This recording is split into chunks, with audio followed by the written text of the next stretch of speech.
I'm standing here with Abel Freeman from New Hampshire, and you got some thoughts about the whole Freetown concept. Tell me what you've been thinking lately. There was actually a movement back in '04 and '05 about this, and I went to some meetings, and there were a bunch of people that were interested in actually, I think at the time, we're looking at Grafton as the Freetown project. And I was on board with it. There were some troublemakers in the group, and it kind of blew it up a little bit, and there was also some press about it that wasn't exactly favorable, you know, where some of the existing town members in Grafton actually were unhappy with you know, what they thought was an invading force. But actually over time, the town of Grafton, I think to a great degree, has you know, taken on, you know, many free staters to, you know, we don't actually call it the Freetown Project. You know, I'm somewhat involved up there, but they're getting often very close to a voting majority up there, and I think that they're making a difference, and they're also at the same time being with, you know, the existing town members, and they're creating a relationship with them that is, you know, mostly positive. And you know, I know of people who've lived there for a while that are, you know, not complaining, and then there are some that are. You may not video inside. You are being video and audio recorded.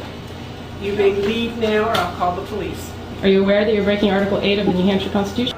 Of course. You know, and I think that most of that is out of ignorance, because I don't think any free stater movement or effort or any particular change in ordinance is anything that would impose anything on these folks. It would, in most cases, enhance their liberty, I would think. But you had said there was something new going on in relation to the Freetown concept. What was that? I just kind of got an inkling of it, that there were some people that wanted to buy some property and create an intentional community. In the Grafton area? They hadn't decided, as far as I know, yet. They were looking for a location. Are you talking about that? They were the folks that were giving a presentation at the Liberty Forum. I can't remember their name. It may have been. I didn't catch that presentation. I did on Facebook or something. I had come across it. I see. All right. And read something about it. Well, that's good. But you don't know anything else about what's going on? No. Oh, okay. Right. You know, in my case, I'm hoping to create at least a small intentional community in Grafton. And you're already a property owner there, right? I have control over property that's there. Yeah. So, you know, I'm working on that diligently right now to get the infrastructure set up. Yeah. It'll be an off-grid arrangement with, you know, lots of privacy, a beautiful area. It actually gets Verizon cell phone or mobile phone connection. Do you think Grafton is the freest town in New Hampshire, or has it been overrated? Well, you know, it doesn't have zoning. You know, it has 1.5 policemen. It has, you know, the momentum is for more liberty.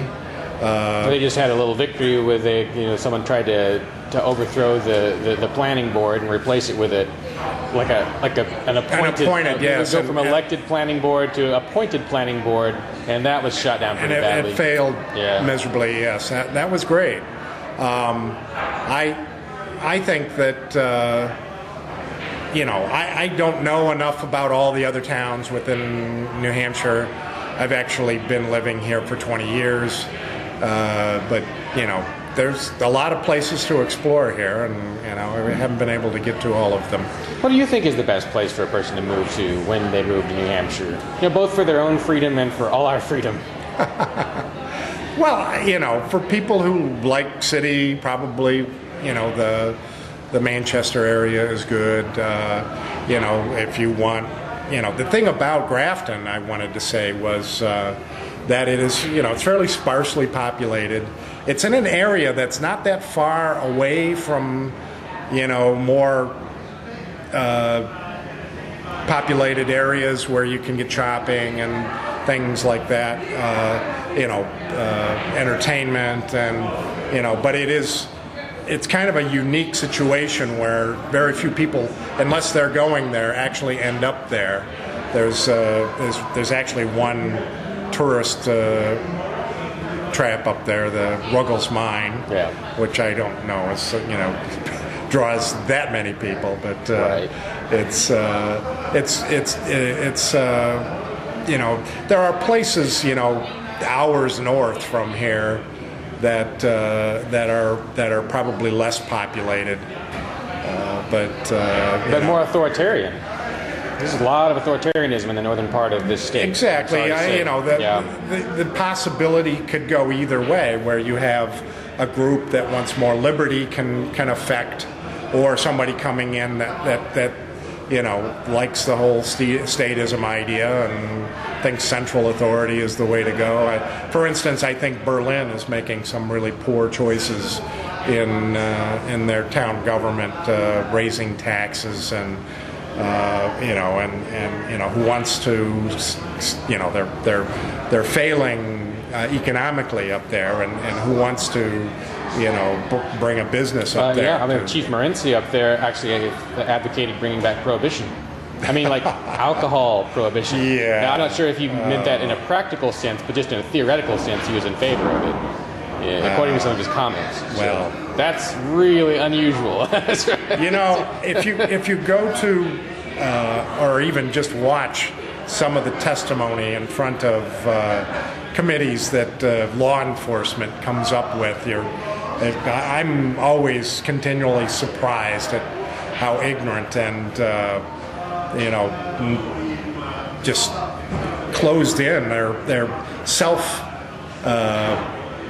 Interest of continuing to support a police state that they will be part of and continue to get paychecks from, and whatever it is, whether it's drugs or anything like that. And I think that in a place like Grafton or maybe another lightly populated area, you can in fact have a greater effect if you can afford to live there and possibly do some farming, source your own food and things like that. Land is cheap, but jobs are not as easy to find. Yeah, it's very powerful arrangement, and I'm actually looking forward to what's going on in Grafton.